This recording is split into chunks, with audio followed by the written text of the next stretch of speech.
नमस्कार मित्रों, स्वागत है आप सभी का एक बार पुनः लक्ष्य संस्कृत एवं संस्कृति में। मैं प्रियंका शुक्ला और आज हम लोग बात कर रहे हैं जीआईसी परीक्षा 2021 के विषय में। आज हम लोग इस एग्ज़ाम के पूरे सिलेबस को, पूरे पैटर्न को जानेंगे, पूरे पाठ्यक्रम पे आज हम लोग नज़र डालेंगे, साथ ही कुछ महत्वपूर्ण उपायों को भी जानेंगे कि मुख्य परीक्षा को हम कैसे पास करें। तो बने रहिएगा पूरे वीडियो के साथ। जो भी परीक्षार्थी संस्कृत विषय के साथ तैयारी कर रहे हैं या जिन्होंने संस्कृत विषय के साथ जीआईसी प्रारंभिक परीक्षा दी है, यह वीडियो मुख्य रूप से उन्हीं के लिए है। जैसा कि बीते 19 सितंबर 2021 को जीआईसी प्रवक्ता की प्रारंभिक परीक्षा हुई। राजकीय इंटर कॉलेजों में लोक सेवा आयोग की तरफ से यह परीक्षा कराई गई। माइनस मार्किंग भी थी और लगभग 8000 परीक्षार्थियों ने परीक्षा दी है, जबकि 70% परीक्षार्थियों ने परीक्षा छोड़ दी थी। कारण कुछ भी रहा हो, जैसे कि सेंटर दूर बना हो या डीएसएसबी की परीक्षा भी 18 सितंबर को पड़ गई थी, इसलिए पश्चिम वाले छात्र जो हैं वह परीक्षा देने नहीं आ पाए। तो बहुत से कारण रहे, माइनस मार्किंग भी थी, तो जिनकी तैयारी बहुत अच्छी नहीं रही होगी उन लोगों ने भी परीक्षा नहीं दिया होगा। तो इसलिए मान के चलिए कि बहुत ज़्यादा अंक नहीं आएंगे प्रारंभिक परीक्षा में। जिन्होंने लगभग 50-60% प्रश्नों को हल किया है, सही किया है, तो उनको मुख्य परीक्षा देने का अवसर मिल सकता है। तो आप सभी जिन्होंने दी है वो अपने आप को भाग्यशाली माने और मुख्य परीक्षा के लिए जुड़ जाएं। तो यह जीआईसी लेक्चरर की जो मुख्य परीक्षा होने वाली है यह 19 दिसंबर को होने वाली है, जैसा कि लोक सेवा आयोग के कैलेंडर के द्वारा हमें ज्ञात हुआ है।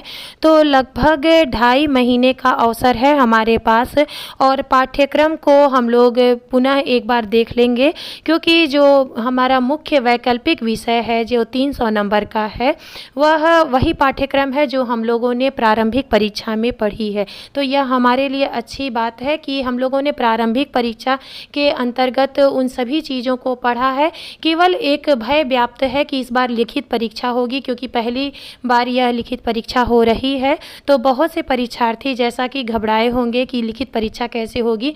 तो सबसे अच्छा है कि हम भयभीत ना हो और जो हमें तैयारी करनी है उसमें हम लग जाएं। लगातार हम यदि एक प्रश्न को लिखते रहें, निबंध लिखने का प्रयास करते रहें और परीक्षा के प्रश्न पत्र को, पाठ्यक्रम को लगातार देखते रहें कि क्या क्या पाठ्यक्रम है, कैसे कैसे प्रश्न आ सकते हैं। अपने मन से ही स्वयं प्रश्नों को बनाएं, स्वयं उत्तर को देखें। जैसे पुरानी जो परीक्षाएं हुई हैं उनमें जो बहुविकल्पी प्रश्न हैं उनके प्रश्नों को लें, उनके उत्तरों को केवल लिखें, तो इससे भी हमारी परीक्षा की तैयारी अच्छी से हो जाएगी। 2 प्रश्न पत्र होंगे। पहले प्रश्न पत्र में हिंदी रहेगा, जिसमें 50 नंबर का निबंध रहेगा, 50 नंबर का व्याकरण रहेगा और दूसरा प्रश्न पत्र हमारा स्वयं का विषय ही रहेगा। तो देखते हैं आगे किस तरह से हम लोगों को तैयारी करनी है। तो आइए सबसे पहले हम लोग अपनी प्रारंभिक परीक्षा के अंतर्गत जो संस्कृत विषय में पाठ्यक्रम रहा उसको देख लेते हैं। वैदिक साहित्य था, दार्शनिक चिंतन था।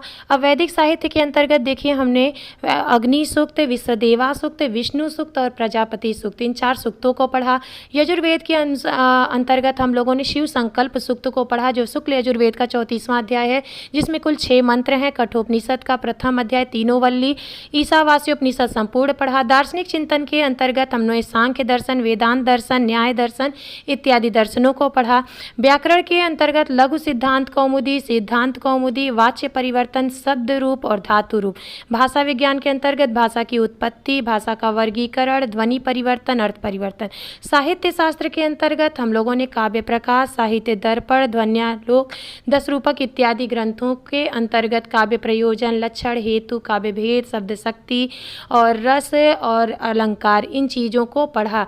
तो यही जो हमारे पाठ्यक्रम में रहे हैं पुराने, यही चीज़ें हमको आगे भी जो मुख्य परीक्षा होगी, जिसमें लिखित परीक्षा होगी, उसमें भी यही पढ़ना होगा। यहाँ तक हम लोगों ने जाना कि संस्कृत में पहले वैदिक साहित्य के अंतर्गत जो भी ग्रंथ आते हैं, जो चीज़ें हम लोग पढ़े हैं उनको पढ़ना पढ़ना है। फिर दर्शन के अंतर्गत सांख्य, वेदांत और तर्क भाषा इत्यादि जो दर्शन हम लोग पढ़ते हैं, भगवद गीता इत्यादि, वो सब चीज़ें पढ़नी है।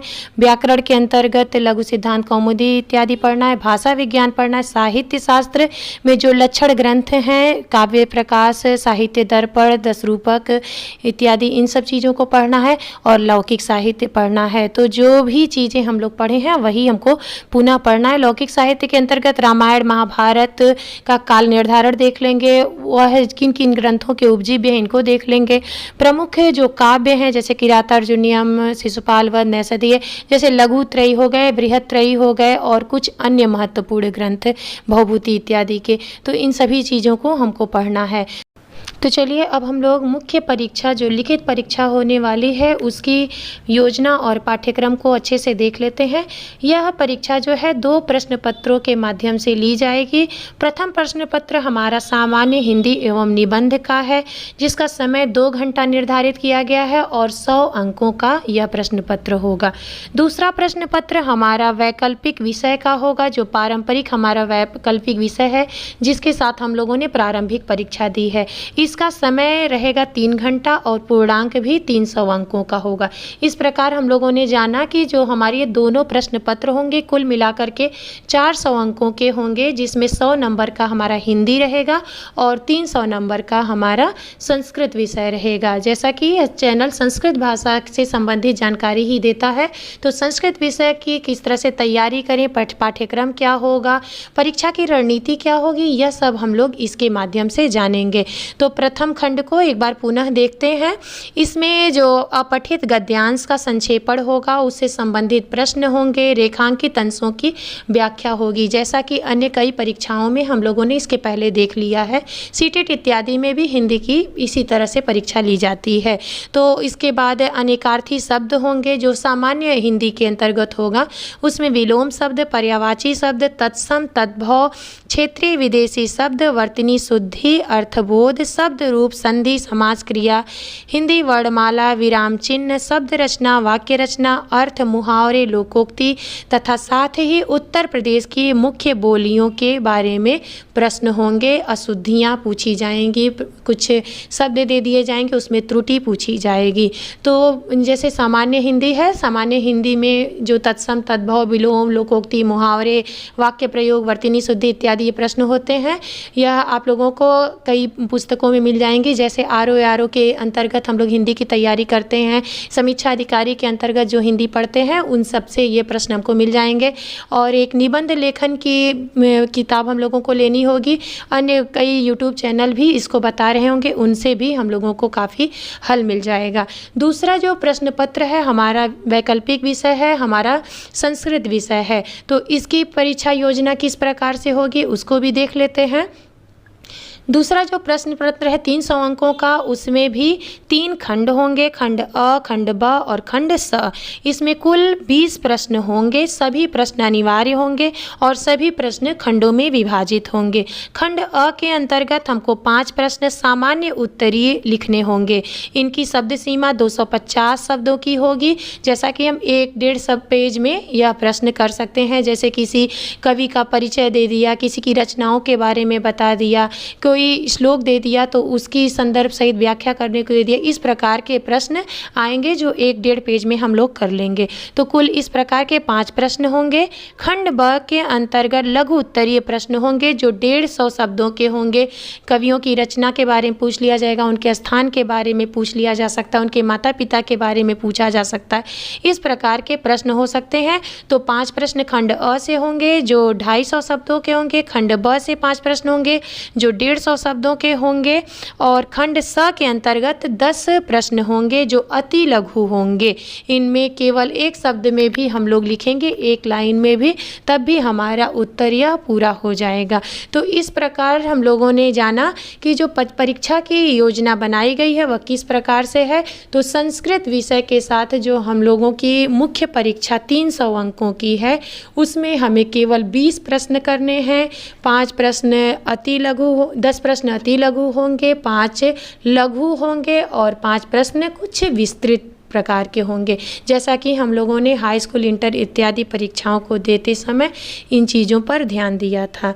तो तो यहाँ पे हम लोग एक बार देख लेते हैं जो हिंदी विषय के निबंध आएंगे उनको भी हम लोग देख लें कि कौन कौन से विषय हैं जिन पे निबंध आ सकते हैं, क्योंकि यहाँ पर विषयों को बताया गया है। तो शब्दों की सीमा 1000 होगी, लगभग से 4 से 5 पेज का एक अगर हम लोग निबंध लिख लेते हैं अच्छा तो हमको पूरे अंक मिल जाएंगे। तो इसमें कौन कौन से निबंध हमको लिखने होंगे उसको देख लेते हैं। साहित्य एवं संस्कृति, तो साहित्य और संस्कृति हम लोग शुरू से लिखते आ रहे हैं निबंध, जैसे कि साहित्य समाज का दर्पण है, साहित्य और संस्कृति एक दूसरे के सिक्के के पहलू हैं, तो इन सभी चीज़ों पे निबंध आ सकता है। तो साहित्य और संस्कृति पे एक निबंध हम लोग लिख लें। राष्ट्रीय विकास योजनाएं और उनका क्रियान्वयन, तो जो राष्ट्रीय विकास में जो जो योजनाएं चल रही हैं उन पर एक हम लोगों को निबंध लिख लेना चाहिए इस समय। राष्ट्रीय और अंतर्राष्ट्रीय विकास योजनाएं, राष्ट्रीय योजनाओं के बारे में यहाँ पे दिया हुआ है, इनको जानना पड़ेगा। विज्ञान तथा पर्यावरण विषय पर एक निबंध हम लिख लें अभी से तो अच्छा होगा।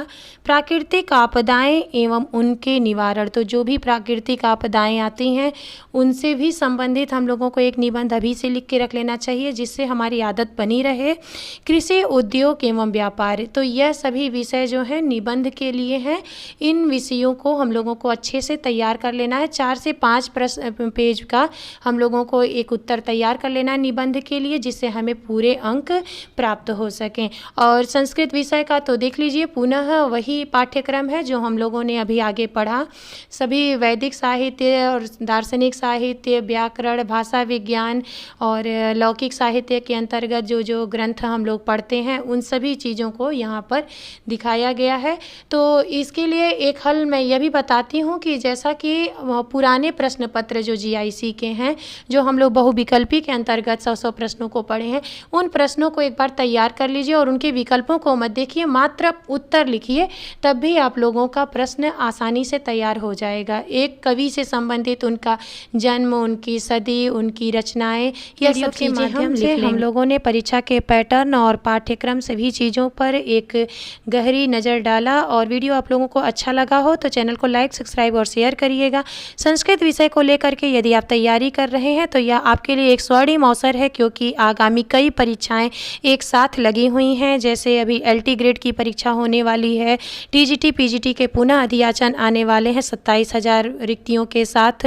तो संस्कृत से जुड़े रहिए, संस्कृत पढ़ते रहिए, अपने भविष्य को उज्जवल बनाने का अवसर प्राप्त करिए और इसी समय आपको भी अपने लक्ष्य की अवश्य ही प्राप्ति हो जाएगी। तो आज के लिए बस इतना ही। नमः संस्कृताय, नमो नमः।